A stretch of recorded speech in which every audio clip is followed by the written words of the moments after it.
But it was my last probably, I don't know, 5, 6 years where I was like, okay, let me actually start like learning. I know I want to transition into real estate.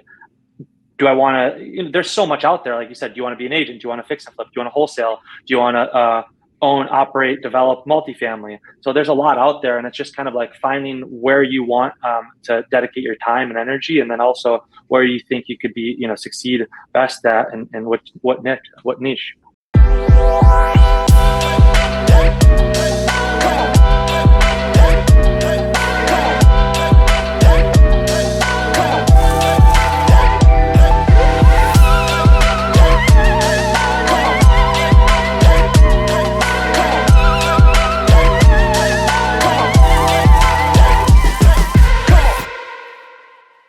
Tom, Aaron, thank you guys for jumping on the podcast. This is Pucks to Properties. And obviously, Tom, you have a list of questions that we're going to give Aaron, and we'll introduce Aaron in a second. But before we get started, just wanted to talk a little bit about what the purpose of this podcast is. Obviously, what we're doing is interviewing ex-players, whether it's, East Coast, AHL, NHL, IHL, KHL. Aaron, you have a laundry list. Europe, you're a lot like me. I looked at your resume, and you and I have a lot in common with St. Louis Blues draft picks, so it's awesome. So I want to first of all thank you, Tom, as well. But again, the purpose of this is to tell your story, to give other players, whether it's, and again, this may go into other sports as well, but we're calling this Pucks to Properties because obviously our background is hockey, and jumping in and the transition from a locker room to real life is not the easiest. I know, Tom, we talk about this all the time. Aaron, we were talking about this before. Actually, Aaron, why don't you introduce yourself? You have a long, like I was looking at your Hockey DB site, and it's very impressive. NHL, you got KHL, you got a laundry list. So tell us a little bit about yourself. Yeah, there's not a whole lot that I don't have on there, right? Well, first of all, thank you guys for having me on here. Grew up in Metro Detroit, played college hockey at Michigan, and then left after my sophomore year thinking, I was drafted to one team. I'm going to have a 10, 15-year career with the Blues organization. I learned quickly it was a business, so got traded like 4 or 5 months to my first year pro, and just bounced around ever since. So I was fortunate to play some years in the NHL, played in Switzerland, played in Russia, Sweden, Belarus. Looking back at the career, it was pretty lucky to have played in all those different countries. And although you always want a little bit longer career in the NHL, very fortunate to have played some games in the NHL. Yeah, very cool. And I know you're doing development now. We'll get into all that. But talk to us a little bit about what that transition looked like. I know Tom and I, Tom, him and I have been working together for about a year. But the transition, for me it wasn't the easiest, right? You're going from a locker room to a business. I mean, I don't know about you, but have you ever met anybody in the locker room that actually understood how to run a business, or was it more of partying, drinking, and all that kind of good stuff? Yeah, no, you don't get taught how to run a business in the locker room, that's for sure. So the transition for me, I think it was a little bit easier than for a lot of people, just because I was super exposed to real estate, commercial real estate, as my dad was in the business. His pretty much whole adult life on and off. And I knew our careers are short, whether it's an injury or you have a really long career for 15 years, it's going to come to an end at some point, and you're in your early mid 30s, and you got to, for 99.9% of professional hockey players, you have to do something after hockey. So it was an easier transition for me, as I knew I wanted to be involved in real estate. Just at what capacity and exactly what route, that was something I needed to figure out. Yep. Yeah. And Tom, what's the quote that we actually printed up? You sent it over to me. What's on your board? What's on your board? It's in the other room. I don't have it in front of me. I got it. So when the pain of your current reality is greater than your fear of change, that is when men will change. So that is a great quote that we actually pulled up. I don't know where we got it. Did you send it over to me, Tom, or did we? You texted to me, and then I wrote it on the board. Yeah. So where'd you get it from? I have no idea. So I gotta actually footnote and give somebody credit for that quote, but a phenomenal quote, because I'm just gonna put a BL next to it. I'll steal it. But it's pretty interesting though. A lot of us don't know what we're gonna do next. And Aaron, to your point, I didn't know what I was gonna do after hockey. You're fortunate, obviously, for having a dad that was in some sort of real estate. But what kind of advice would you give somebody that is probably in their third or fourth year playing maybe in the East Coast or AHL? I mean, I thought I was going to play hockey forever. I'll be honest with you. I went to Europe, and when I probably fourth or fifth year in, I started realizing that shit. You know what? This is not going to last forever. I started reading books. So, what would you do, or what advice would you give to anybody that's in this situation? Kind of be a sponge with learning. Like, there's so much out there from podcasts, this one, Bigger Pockets. I mean, you name it. There's dozens of podcasts, books. Really learn and try to network. And I know at year 2, 3, and 4, you're trying to make it, whether you're in the coast and you're trying to make the AHL or AHL trying to make the NHL. So the main focus is hockey, but there's so much extra time, and you still have time to party and have a good time, and also learn and start thinking about what you may want to do outside of hockey when it does come to an end. And I just think that it's not preached upon enough in the locker room. Like, it's okay to, like, after practice, go and read, go and listen to a podcast, go and get mentored by an older hockey player that's now retired and doing what maybe you want to do. Those are some advice I'd give to young players. Yeah, and I'll add to that, ask questions to the older players. That's something, Tom, you could add to this, but a lot of us are afraid to ask questions to the older players. And what happens with the older players, they're starting to think like this. They're saying, shit, what are we going to do next? What's going to happen next?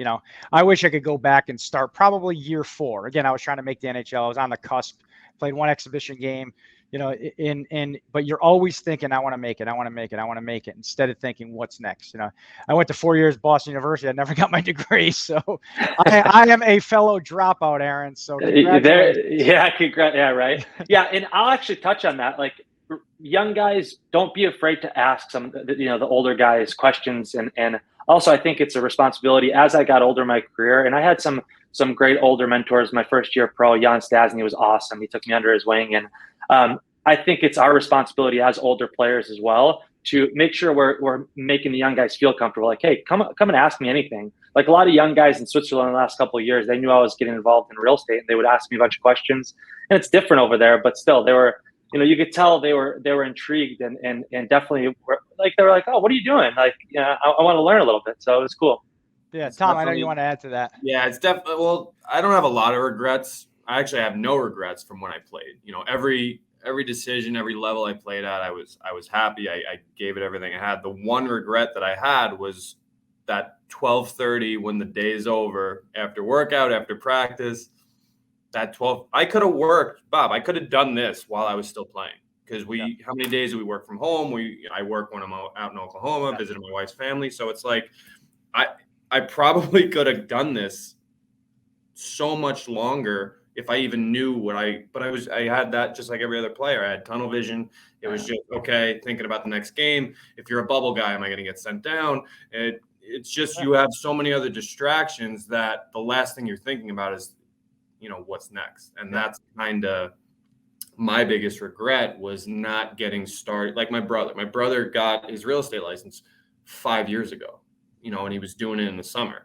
So he would come home, you would train, you'd leave the gym at 11 o'clock, and then he'd do real estate until 6, 7 o'clock at night. And for him, I think he kind of had a foot out the door before me, because I played a little bit longer than he did. But like my younger brother, like, kudos to him for like even starting to get the wheels turning a little bit more. I think a lot of it has to do financially, guys in the SP, the coast, it's a different situation in terms of the money you're making. But I think that, guys like Aaron, who you're making a good living, the levels you're playing at. So to even start thinking about life after hockey when, the hockey checks are going to end, hats off to you for So Aaron, tell us a little bit about what you're doing now. I know you're doing development, you got some buy and hold. So tell us a little bit what you're doing right now today. Yeah. So predominantly in the Metro Detroit, Southeast Oakland County, kind of Ann Arbor Metro, we're developing smaller multifamily, developing and operating smaller multifamily. I guess this could touch on, like, while you're playing, you could still do, like, my last 2 years pro in Switzerland, I was building a 12 unit. And funny enough, my last couple of years playing were my best years, and it was like the least focused I was on hockey. And instead of thinking 24/7, like, okay, morsel you put in your body, is that going to affect my game? It's like, okay, train as hard as you can, leave it all out there on the ice, but then you have something else to, for the rest of the day from 12:45, 1 o'clock to like 9 at night to think about and do. So your mind isn't always wrapped around hockey. And it's funny, like I performed better when I had a multifamily development going on and I had a lot going on outside of the ring. Yeah, it's pretty interesting how that happens, and not everybody's going to jump into development because development's a little different. Like Tom and I, what we do, and Adam's our business partner. What we do is we wholesale properties, we do some fix and flip, right? We do some other creative stuff, but it's a little niche. Development is a little different because you need a team, right? A lot of what development is, you got to have, you go from locker room. A lot of people don't go from the locker room to being a developer, right? Yeah. Because there's a laundry list of stuff that you have to learn first. So it's really impressive how, tell us a little about your team. Yeah. So it's small. It's pretty much family ran. My dad acts as the GC. He's a licensed builder in Michigan. So he acts as the GC. I do a lot of the, behind the computer screen work. And we have my sisters and mom gets involved when they need to, but it's a super small team. We have a good team of trades in the Metro Detroit area, which help. We were able to build this 6 unit we just finished in about 8 months, which is like with this environment, it's pretty unheard of. Yeah. Yep. How'd you end up doing that with, obviously the cost of goods is very, very high. So how did you keep it within a certain amount to where now it's cash flowing? Because that's impressive in and of itself. A little bit of luck. The timing on when our lumber package got ordered was like lumber was up here, came down, ordered it right, and we had no clue what it was going to do, right? Ordered it because that's when we needed to order it, and then like a week after we ordered it, I was like, oh, if we started this project a week later, it would have been $100,000 more than it was. Yep. So it was timing, and also like with our trades, we treat them all. We pay them on time. We don't try to nickel and dime them. They perform something for us. We pay them and we pay them on time. And I think you start building a reputation where people want to work for you. I think it goes a long way in this business. So what kind of advice, and I know, Tom, you have a bunch of questions, but what kind of advice would you give someone coming from the locker room right now that wants to get into, let's say, developing? What would be the first thing that you would give, first advice that you give them?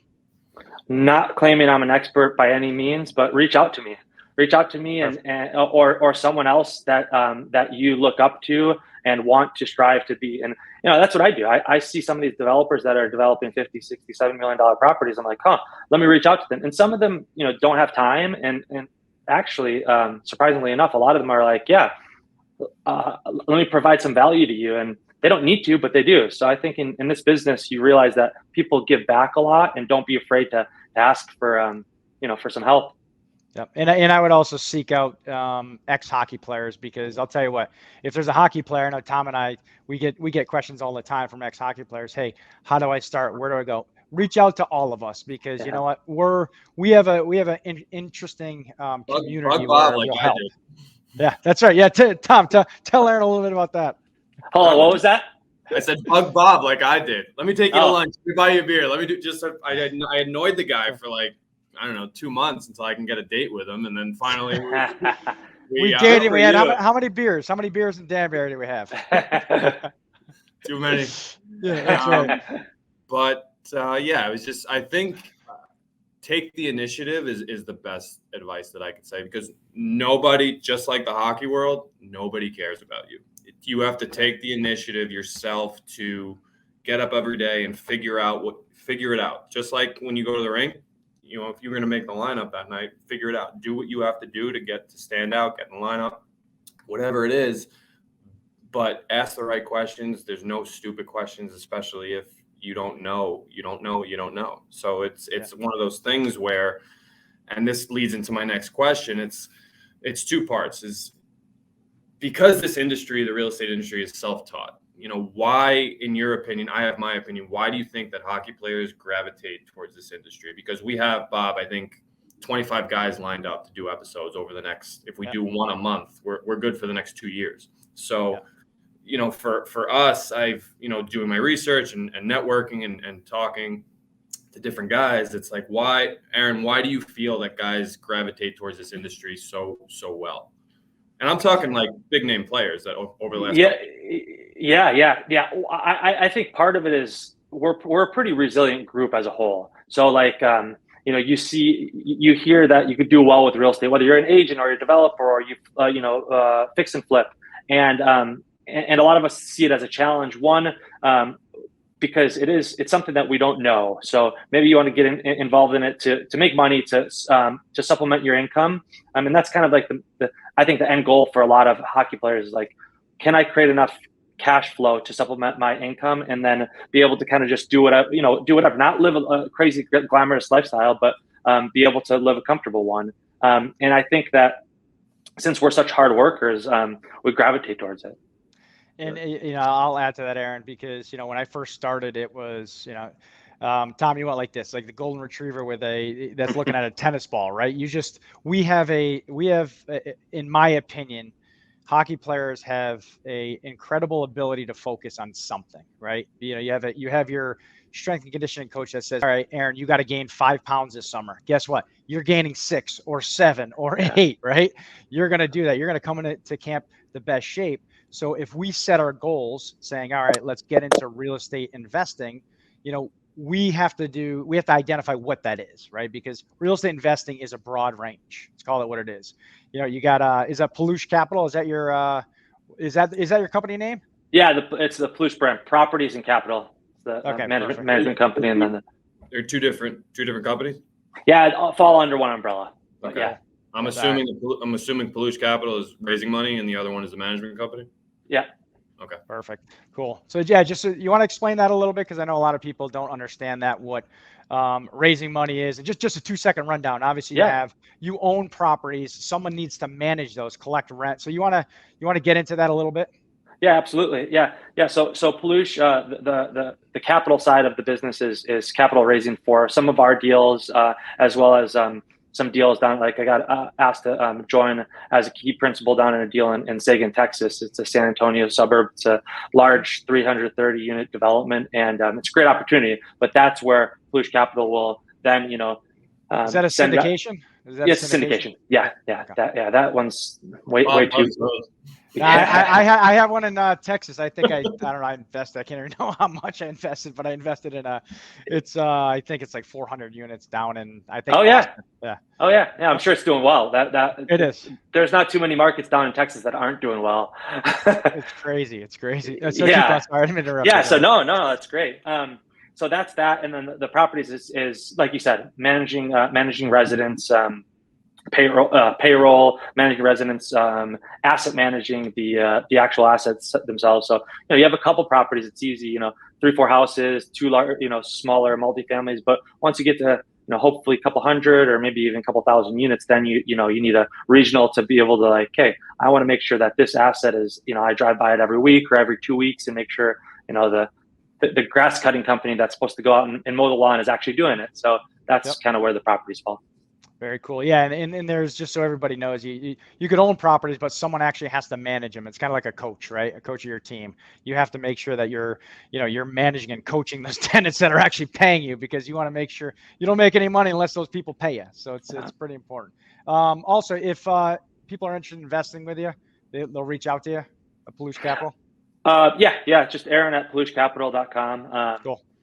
Yeah. We've done most of our deals have been internally, but as we grow and do some larger deals, there may be some opportunities. Yeah, I mean, there's a lot of players. Let's call it what it is, that do a good job of putting money away. Some do a shitty job, but some do a really good job of putting money away. There's nothing better to do than, especially when you're playing, is put it back into properties. But Tom, go ahead. I know you have a bunch of other questions.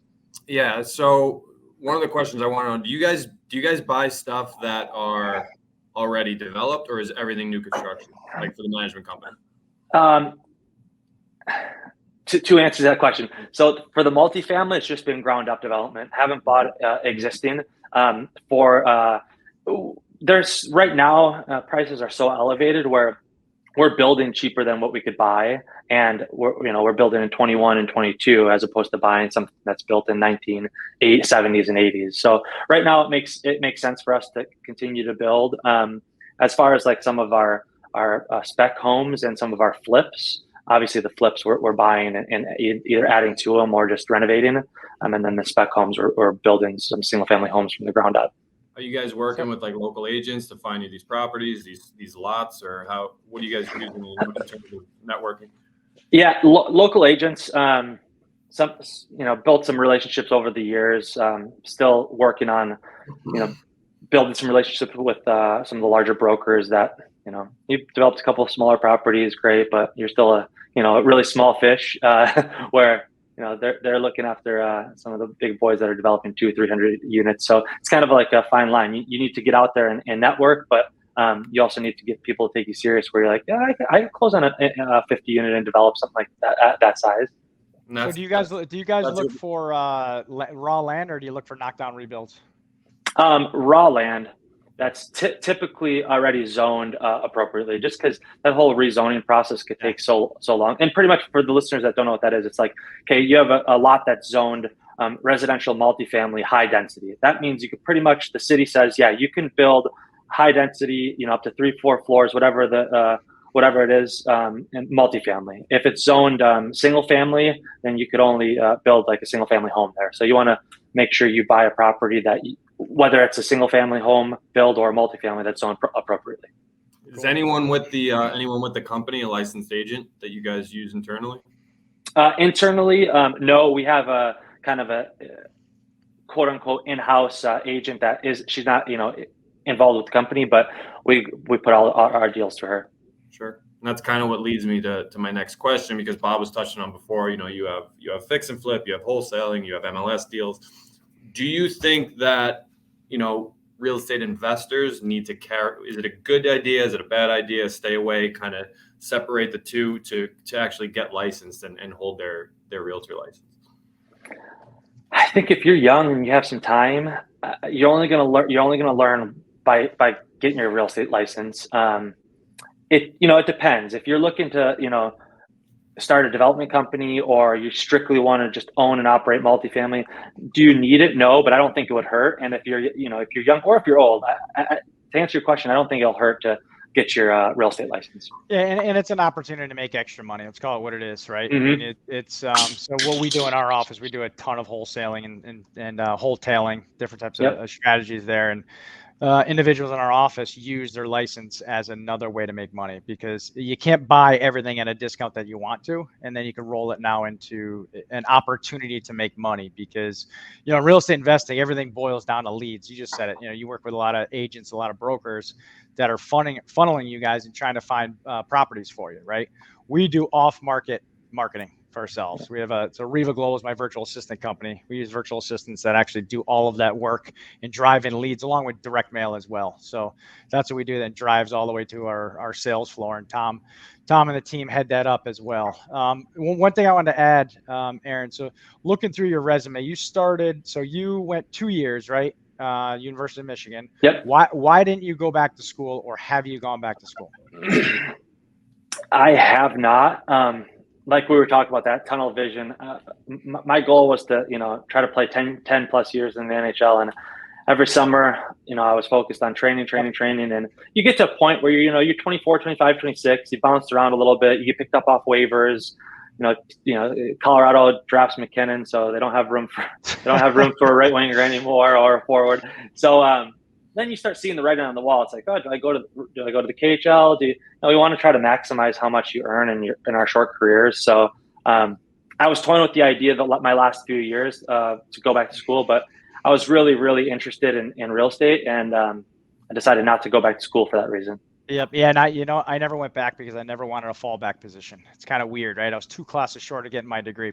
Probably stupid. I'll tell my kids to get their degree, but in the end, for me, it was a fallback position. I never wanted something to fall back on, because no matter what, I had the tunnel vision say real estate's working. Like, it doesn't freaking matter, man. We are going to be, or I'm going to be successful, because I ain't going back to school, But it's funny. So I see the books behind your or right on your right or left shoulder, however. Yeah. It's kind of funny. And that's another takeaway I just want to tell everybody is start reading books, right? Because, let's say your practice ends at 12:30. Guess what? At the beginning of your career, you're going to be going to the bar. You're going to be lifting. Like, this is what you do. It's part of the game. I did it. Tom did it. You did it. It is what it is. But the older you get, probably, third or fourth year in the league, you got to start reading, right? Start reading every day. If it's 10 pages, just start with 10 pages, right? Yeah. So what did you do?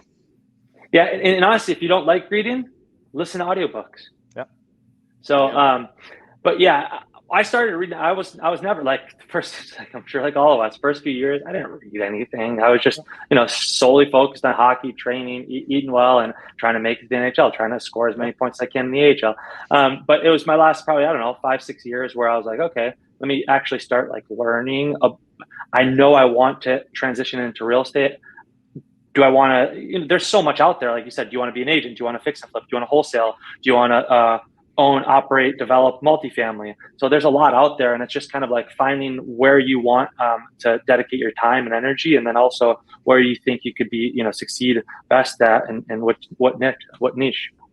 Yep. Yeah. It's funny. So I started reading like buy and hold, like bigger units, and I knew nothing about, let's call it what it is. I knew nothing about anything in real estate investing, but you start reading. A good start for everybody is reading Rich Dad Poor Dad. I think that is, I'm sure you read that, Tom. You read that. It's a very simple book that we could all conceptualize to get started. So that would be my recommendation. Not even about real estate. Yeah, that's right.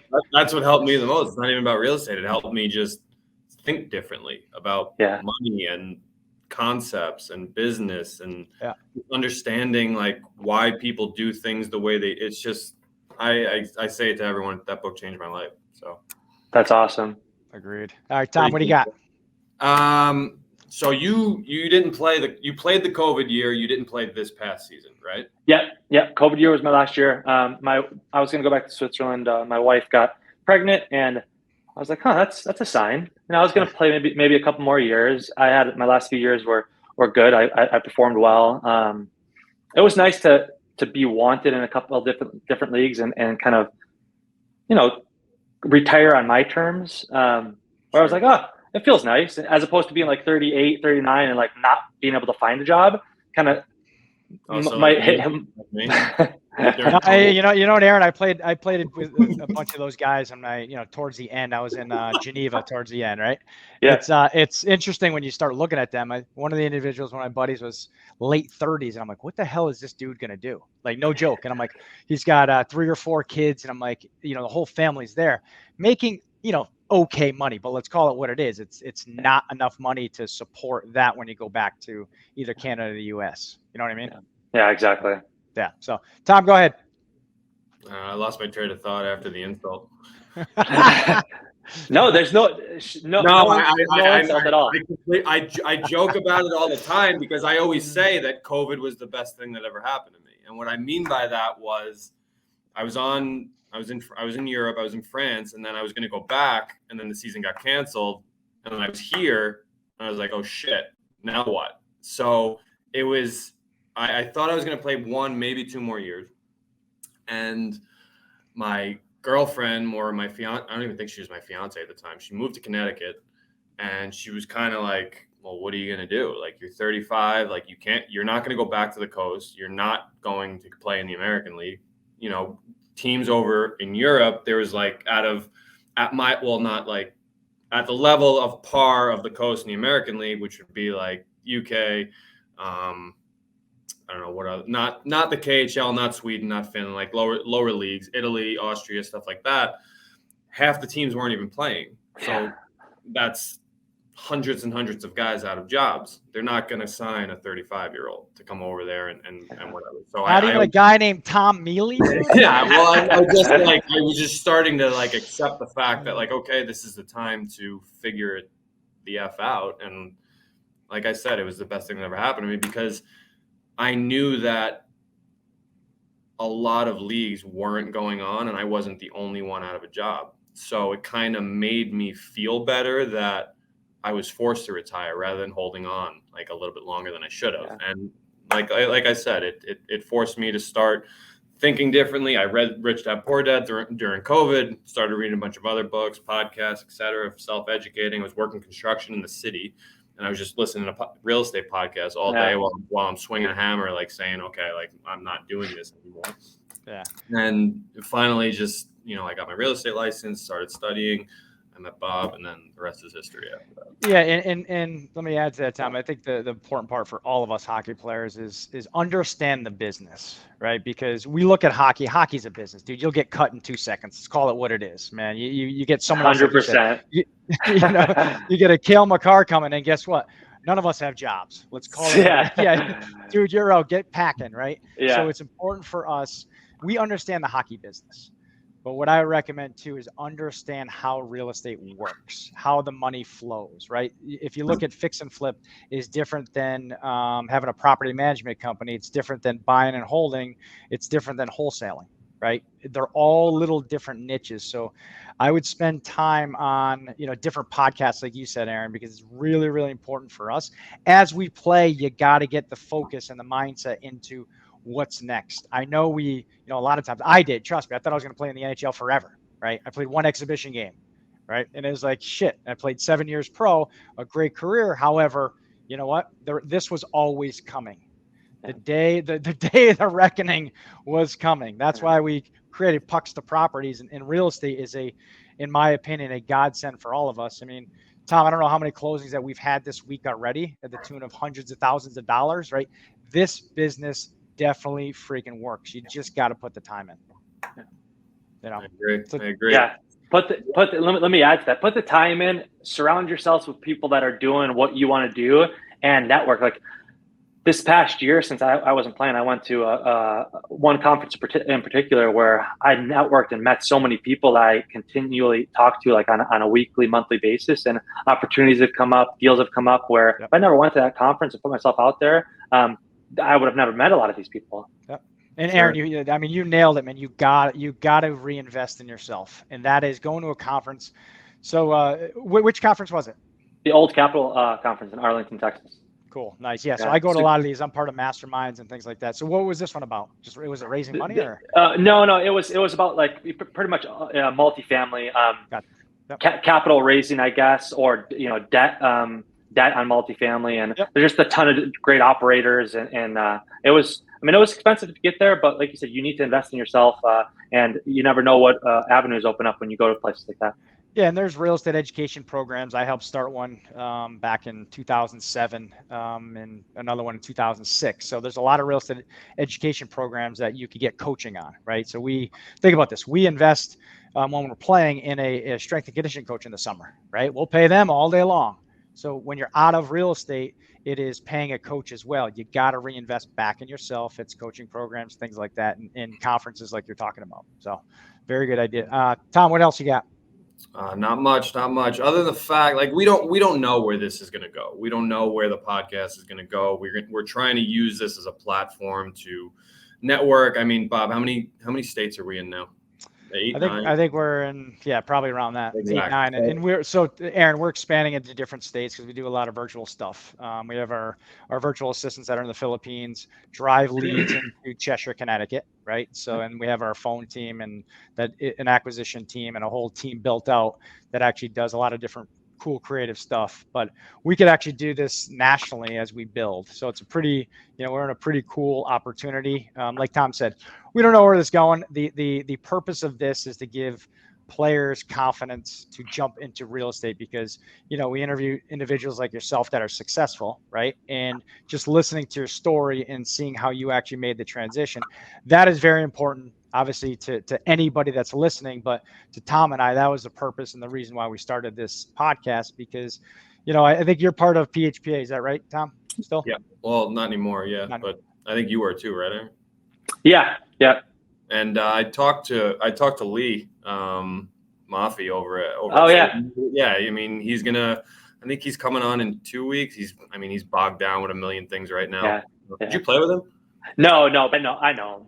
Okay. So yeah, I mean, like I said, we don't know where this is going. We're just expanding as a company so quickly. And if you can ever, who knows, like maybe we'll do a deal together. It's networking. It's who you know. For sure. People want to make money with people that they like working with. So you never know where it can go. You never know who can bring a deal, who can, invest in this market, raise capital, et cetera. So it's all over the place. We essentially, at the end of the day, when Bob and I came up with this, we were, we're not coaching, we're not playing anymore. How can we give back and create some sort of platform to where we're either, talking to guys like yourself who are just recently retired, or young kids that are starting to think about, the next step, or even, like I said, guys in other markets that we're actually playing in right now that we could utilize that we didn't even know existed. So that's kind of the game plan here, and kind of the platform we're trying to create. So yeah, and we're hiring all day long, right? So we look at the individuals. We want to hire hockey players, we do, or athletes, let's say, but hockey players is our focus to be able to,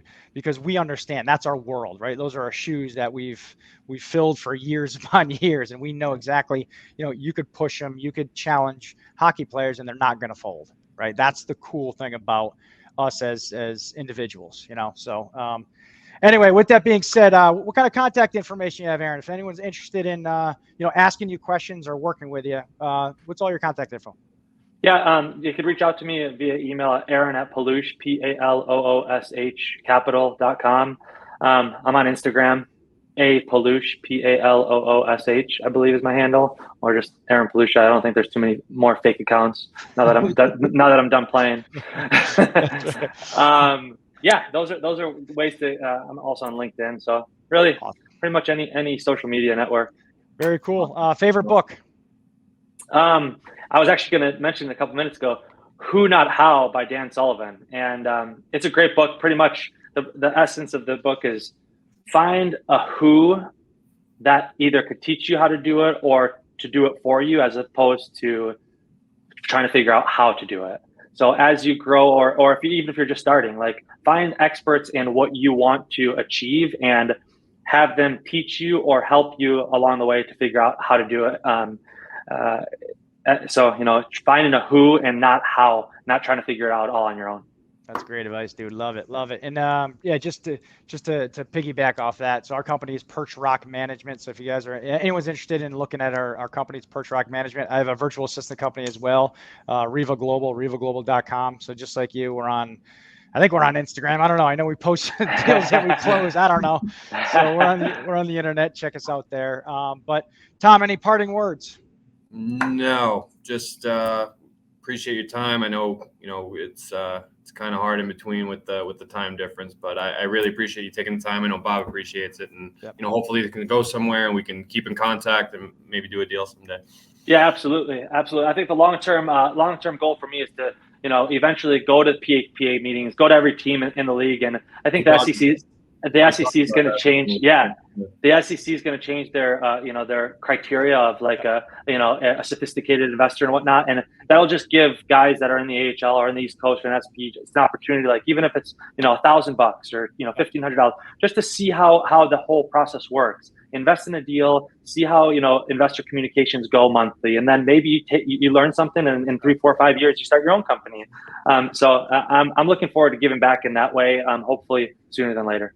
And Aaron, maybe we could do something together, because that's exactly what we're looking to do, to give back to, players that are playing right now, to get them thinking, hey, there's some other things besides hockey, because, you start looking at a lot of the things that happen. A lot of players, get into coaching. Maybe they're running camps in the summer because everything's been hockey. It's very difficult to start thinking, hey, there's another industry out there for us. Hey, I was a dropout. You're a dropout. Let's call it what it is. We have no background to go back to say, hey, I mean, we're almost unemployable when you don't have a degree. There's a lot of players that went to junior that never went to school. I mean, shit, might as well jump into real estate, right? Yeah, exactly. You're not going to go get a chemical engineering job. Shit, we can't even spell that. Sounds terrible. But all right, perfect. Aaron, but that would be awesome. Right. Bob, Tom, I appreciate you guys' time. Thanks for having me on. Appreciate it, brother. Thanks a lot. Thanks, everybody. We'll see you in a couple of weeks whenever we post another one. But thanks, everybody. Appreciate it. Aaron, thanks a lot. Thanks, Tom. Thank you.